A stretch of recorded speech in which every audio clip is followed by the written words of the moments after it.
Sheryl Crow has had some pretty controversial things to say about Jason Aldean and his music video drama, which is pretty unexpected because she hasn't been super active in the music world lately in the first place. Everyone in the country music world is taking sides when it comes to his new song, Try That in a Small Town, and the controversial music video. And what Sheryl had to say about everything is pretty surprising. I think we've all heard by now that Jason Aldean is under fire after releasing a music video that features footage of Black Lives Matter protests, and was filmed at a location where some really horrible things were done to people of color years ago. And even though Jason removed the controversial clips of the protests, the focus of the song is about how you couldn't get away with violence in a small town. And no one really had a problem with it until the music video came out, and it seemed to be directed at the Black Lives Matter protests. That's when everything really went crazy, with some people defending Jason and others criticizing him and his strong political beliefs. And if you're wondering where Sheryl Crow falls with her own opinion, the answer might shock you, or it might not. There have been some country artists who are pretty scared to speak out one way or another, either because they don't like to discuss politics like Luke Bryan, or because they've had their own racist allegations in the past, like Morgan Wallen,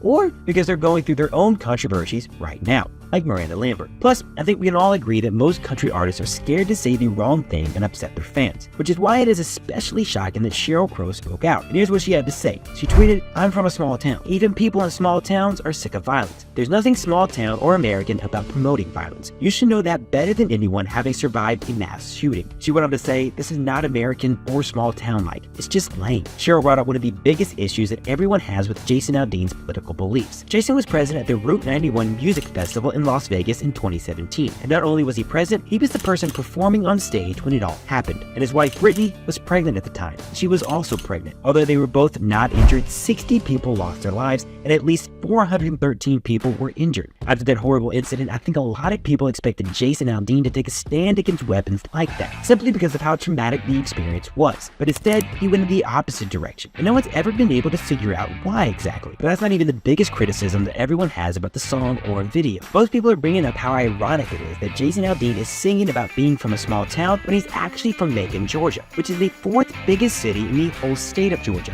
and has a population of 160,000 people. He's never actually even lived in a small town. He went from Macon to Nashville, which is obviously one of the biggest cities in the country these days. And so many people are criticizing how it came across as fake that he's singing about small towns when he's never even lived in one. But it's actually worse than that, because he didn't even actually write the song. Now, this isn't that rare in country music. When Jason Aldean was first rising to fame, it seemed like no country singers were writing their own music. But things have changed insanely since then. Almost all the new country singers are writing their own songs, because their fans want to hear about their lives. It's more real and authentic. So even though songwriting has never been a big part of Jason's career, a ton of people are giving him a hard time for not writing his own music. Regardless, everything about this story is pretty controversial. I don't know about you guys, but I wasn't expecting Sheryl Crow, of all people, to make a statement. It seems like most people don't want to speak out in support of or against Jason, because he's such a classic country singer. But what do you guys think? Do you think anyone else will speak out about this situation? It's hard to say what's going to happen next. Just when you think the story couldn't get any crazier, it does.